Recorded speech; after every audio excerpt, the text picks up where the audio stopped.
Falar de COP30, não é? Aqui nós vamos conversar agora, então, sobre a COP30, que deu a largada hoje, lá em Belém, no Pará, com a advogada ambientalista Samantha Pineda, com quem eu converso agora. Muito bem-vinda. Prazer tê-la aqui hoje com a gente no nosso jornal, viu, Samantha? Bem-vinda. Prazer é sempre meu, Simone. Boa noite para você e a todo mundo que nos assiste. Boa noite. Vamos lá. Samantha, você que acompanha as conferências a cada ano, eu já notei aqui Glasgow, não é? No Egito e também em Dubai. Eu te pergunto, o que deve estar em alta, então, nessas 2 semanas agora, a COP aqui no Brasil, a COP30 lá em Belém, no Pará, transição energética, financiamento? Como é que você avalia o primeiro dia, então? Bem, vamos lá. A gente teve oficialmente a abertura, nós já tivemos um esquenta com a reunião de líderes na semana passada e a abertura hoje com um discurso duro do presidente Lula, falando efetivamente em transição energética, dando um puxão de orelha nos que não mandaram representantes. Nós temos muitos países participando, Simone, mas assim, dos 198, nós temos 197 que mandaram representantes, mas de líderes efetivamente foram menos de 20. Então, se nós formos comparar com essas COPs, inclusive essas que você lembrou que eu estava lá, nós víamos muitos líderes, de fato, os presidentes, os dirigentes dos países nos encontros, o que a gente não viu aqui no Brasil. Não sabemos se é por desprestígio, se é porque, de fato, tínhamos problemas logísticos de hospedagem e tudo isso que a gente viu acontecer até chegar aqui, mas, enfim, o presidente Lula puxou a orelha desses dirigentes que não apareceram, falou que temos que investir muito mais em questões para resolver as mudanças climáticas do que em armamento. O número que se fala em financiamento, e aqui sim respondendo a sua pergunta, acho que esse é um dos focos dessa COP, financiamento, e o outro foco é implementação.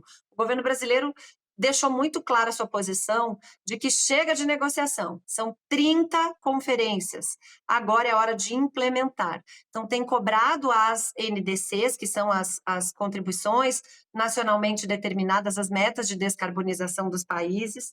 80% apresentaram, 80% não, 80 países apresentaram essas metas, e a gente percebe que isso é 64% das emissões do mundo. Então, a gente ainda precisa de um pouco mais de gás para que os países assumam suas metas de descarbonização. Mas, infelizmente, o que a gente viu também, Simone, foi longas filas, principalmente na hora do almoço, lá nos pavilhões, tanto na Blue Zone quanto na Green Zone. Ar-condicionado pifando no calor de Belém, 33 graus lá fora, e o pessoal lá dentro com ar-condicionado tentando pegar no tranco e usando leques. Quem distribuiu o leque lá nos estandes estava se dando muito bem. Nós vimos protestos, teve lá o primeiro grande protesto da COP já na abertura, e vimos também depois aquela chuva da nossa famosa floresta amazônica, que provocou um temporário alagamento na parte de fora da COP, assustou muita gente, mas a gente está acostumado, a gente sabe que é assim. Na questão do agro, nós tivemos, sim, muitas visitas na AgriZone, tivemos os documentos que foram produzidos e todo o pessoal da Embrapa estava lá à disposição, empresas do agro, CNA, federações, falo da federação, puxar a brasa para minha sardinha, a Federação do Paraná estava lá já, levou material. Então, eu acho que a gente começou com gás, Simone. Tem coisas a ajustar, mas a expectativa é de que a gente consiga levar o agro sustentável tropical brasileiro para o restante do país, pelo menos a notícia do que a gente conseguiu fazer aqui até hoje. Certo, Samantha, e na semana passada a gente falou que a CNA ela disse que o agro brasileiro é muito tranquilo, né, para essa COP, porque tem muita coisa a se mostrar, há muita coisa a mostrar do que a agricultura tropical tem feito, né, durante esses 50 anos, o que ela pode levar até para países que têm, né, também o clima tropical, né, muito a contribuir, é uma ponte.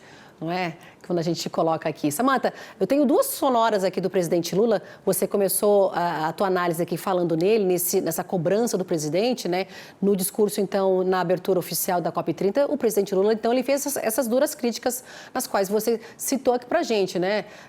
Quando fala, né, em relação ao investimento pesado em armamento que o mundo está fazendo, né? A gente cita aí países em guerra, não é? E no ano passado, ele falou em relação a isso, investimento pesado em armamento no ano passado. Vamos ouvi-lo. essa lição, diria, de grandeza humana, provando que se os homens que fazem guerra tivessem aqui nesta COP, eles iriam perceber que é muito mais barato colocar 1,3 trilhão de dólares para a gente acabar com o problema climático do que colocar 2,7 trilhões de dólares para fazer guerra como fizeram no ano passado. Guerra ainda, né? Rússia e Ucrânia. E o presidente Lula, só para a gente complementar aqui mais com o presidente, ele, na abertura também, não é? Ele falou em relação às mudanças climáticas, né? No que disse que não é algo para o futuro, e sim uma realidade dos dias atuais. A fala, então, foi dita, então, quando o presidente destacou a criação, então, do Fundo Florestas Tropicais para Sempre. Vamos ouvi-lo. Nos dias que antecederam essa conferência, chefe de Estado e de governo, ministros de Estados, representantes de organizações internacionais e da sociedade civil se reuniram na cúpula de Belém pelo clima. Lançamos o Fundo de Florestas Tropicais para Sempre, um mecanismo inovador que angariou num só dia 5 bilhões e 500 milhões de dólares em anúncios de investimento. Adotamos compromissos coletivos sobre o manejo integrado do fogo, o direito à posse da terra por povos indígenas e tradicionais, a quadruplicação da produção de combustíveis sustentáveis, a criação de uma coalizão sobre o mercado de carbono e o alinhamento da ação climática ao combate à fome e à pobreza. E mais, é a luta contra o racismo ambiental. A cúpula de Belém foi o ponto de chegada de um caminho que o Brasil convidou a comunidade internacional a percorrer ao longo de suas presidências no G20 e nos BRICS. A síntese dos elementos que recolhemos dessa trajetória está contida no chamado Ação, que lançamos após a cúpula, o título de contribuição aos debates na COP e além dela. A mudança do clima já não é uma ameaça do futuro, é uma tragédia do presente. O furacão Melissa, que fustigou o Caribe, e o tornado que atingiu o estado do Paraná, no sul do Brasil, deixaram vítimas fatais e um rastro de destruições. Das secas e incêndios na África e na Europa, as enchentes na América do Sul e no Sudeste Asiático, o aumento da temperatura global espalha dor e sofrimento, especialmente entre as populações mais vulneráveis. Vamos lá, Samantha. O governo, então, quer consolidar, né, esse modelo de financiamento climático, aí, quando a gente fala nessa preservação desse fundo para as florestas tropicais. E eu te pergunto, o desafio, então, para esse financiamento global, colocando todos os financiamentos, aí floresta, mas no contexto total aí, porque em Baku os países, né, eles se comprometeram nesses 300 bilhões de dólares, antes a gente já falava aqui nos 100 bilhões, nada sai do papel, né? Poucos contribuíram e percebe que o discurso do presidente Lula, ele é muito bem feito, ele está aí todo pautado numa urgência climática, ele critica os céticos, os negacionistas, ele fala de urgência, ele cita a tragédia que aconteceu agora, recentemente, na semana passada em Rio Bonito, lá no Paraná, ele fala dessa emergência, ele fala que as mudanças climáticas evidenciam os problemas sociais, é um discurso realmente muito bonito. Mas, quando a gente olha para duas coisas aqui que eu quero chamar a atenção, Simone, tanto a questão do financiamento, que de fato você citou, tinha uma proposta de 100 bilhões ano lá em Copenhague, não aconteceu. Em Baku, ano passado, a proposta era de 1 trilhão, fechou em 200 bi ano, nem todos os países que se comprometeram colocaram esse recurso no fundo, e aí tem vários fundos, tem fundo climático, efetivamente, para implementação, tem fundo de adaptação, para que tomem-se medidas de adaptação, e tem fundo para socorrer quem já foi vítima, né, de desastres aí provocados pelas mudanças climáticas. Esse fundo novo, a gente fica meio cansado de falar em fundo novo, será que ninguém vai contribuir? É um fundo que está, sim, tendo um certo sucesso frente aos outros por dois motivos. O primeiro é porque ele é um fundo que tem retorno, então ele é também um investimento, E o segundo motivo, que na minha opinião pode ser um motivo nefasto, é que o nome do fundo é Florestas para Sempre. Eu aqui fico me perguntando se nós não estamos relativizando a aplicação do Código Florestal que nos permite suprimir vegetação. Por quê? Porque temos vegetação. Ninguém fala em desmatamento na Europa porque não tem vegetação para tirar. Ninguém fala em desmatamento nos Estados Unidos porque o que tem lá é público. Aqui não, é dentro de propriedade privada em áreas passíveis de produção de alimento. Então, eu fico com o pé atrás, eu acho que já tivemos mais adesão aí a esse fundo, né, Florestas para Sempre. 52 países apoiaram, aproximadamente 10 países aportaram algum recurso, mas a gente precisa ver quais são os termos efetivos disso, se isso não vai passar por cima da legislação que nós já temos no Brasil, que nos permite suprimir vegetação. E uma última observação aqui, você percebe que no discurso do Lula não se falou em agro. Isso me preocupa bastante, porque a bandeira que nós precisávamos levar ao mundo era: aqui se produz comida, fibra e energia de uma forma diferente e sustentável. E isso não veio no discurso do presidente. Pois é, vamos seguir acompanhando, não é, Samantha, quando você traz essa questão aí em relação ao fundo das florestas tropicais para sempre, né? É um fato a gente acompanha também aqui.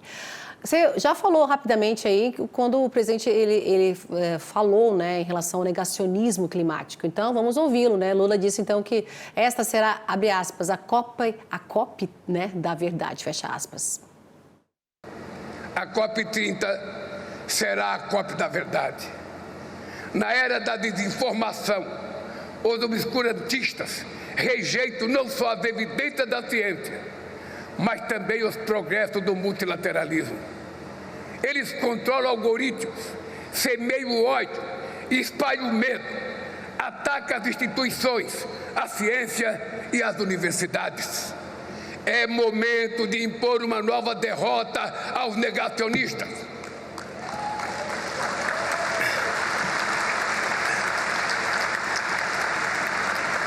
Sem o Acordo de Paris, o mundo estaria afadado ao aquecimento catastrófico de quase 5 graus até o fim do século. Estamos andando na direção certa, mas na velocidade errada. No ritmo atual, ainda avançamos rumo a um aumento superior a 1,5 graus na temperatura global.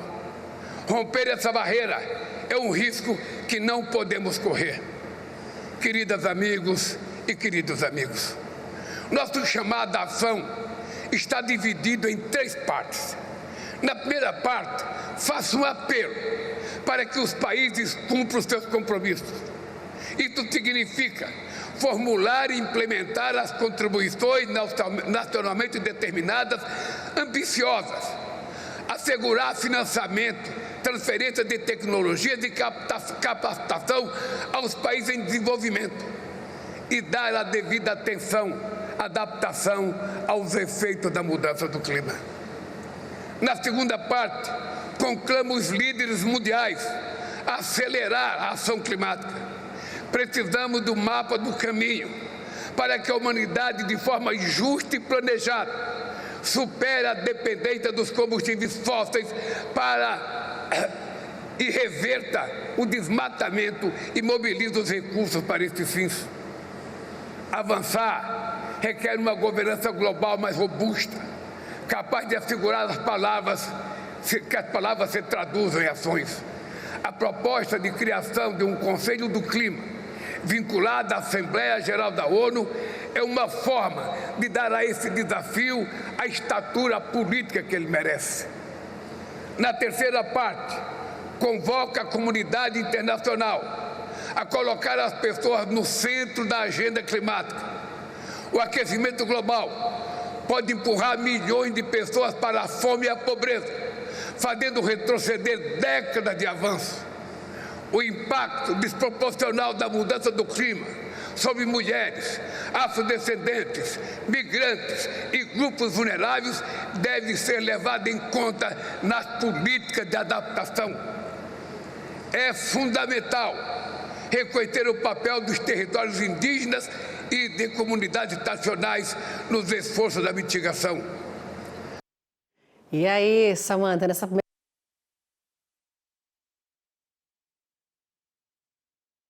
Perdi o som, Simone, não estou te ouvindo.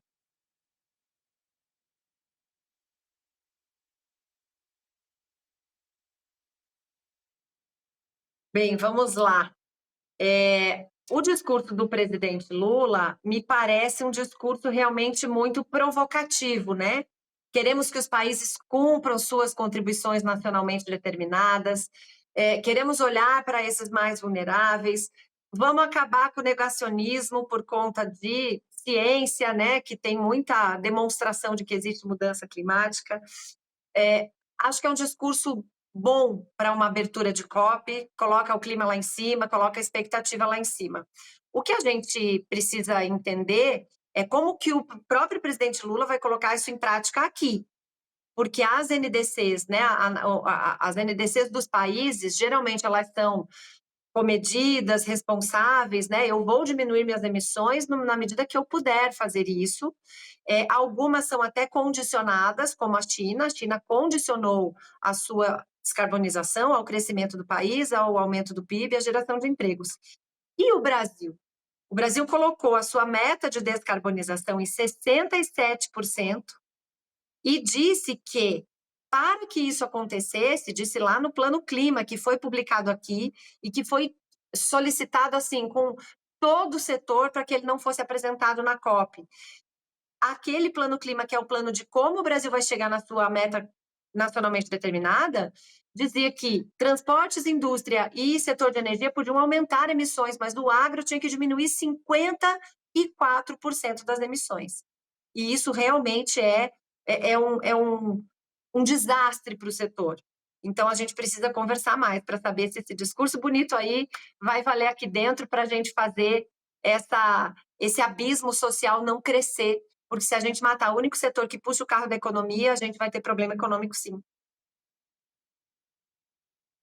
A gente viu aí, em relação ao Plano Clima, até na semana passada o ministro Carlos Fávaro estava tentando, né, que não fosse... Está me ouvindo? Não ouço a Simone, gente. Não está me ouvindo, né? Mas, Samantha, muito obrigada. Vamos finalizar com a Samantha. Obrigada, viu, Samantha? Samantha, eu finalizei com ela agora aqui, que ela não está conseguindo me ouvir. E fica para uma próxima a gente voltar. São 2 semanas, né, gente, de COP30, e com certeza a gente vai voltar a falar com a advogada ambientalista Samantha Pineda aqui, que deu o seu recado aqui, a sua análise para a gente, não é?